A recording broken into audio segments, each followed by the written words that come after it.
Parce que Gauthier, aujourd'hui, ça y est, il est devenu parisien, il est devenu aigri. Il a quitté sa province, bien décidé à empoigner la vie, et la vie lui a bien tabassé la gueule en réponse à cet affront.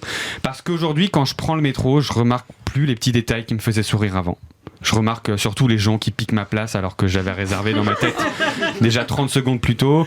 Les gens qui te passent devant quand tu veux sortir, quand tu sens la pisse dans les couloirs, quand tu rates ton train et que le prochain il est dans 3 minutes, quand il y a un bagage abandonné et qu'il faut changer son itinéraire, quand tu remarques en regardant par la fenêtre que tu vois une autre ligne parallèle et que vous pouvez faire la course entre trains, genre entre la 5 et la 7 à la gare de l'Est, genre c'est rigolo.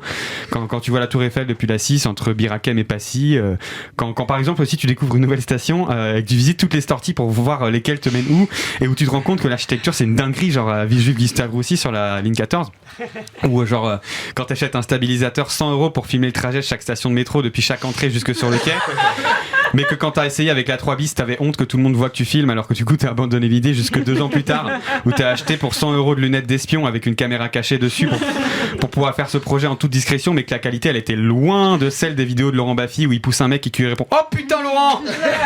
Excuse-moi de la réaction. Du coup, tu as abandonné l'idée. Ou ça vous arrive pas vous aussi quand vous léchez la barre avec la langue là, c'est trop bon d'avoir ce petit goût fruité là qui chatouille les papilles. Qui a dit ça ? Qui a dit ça ?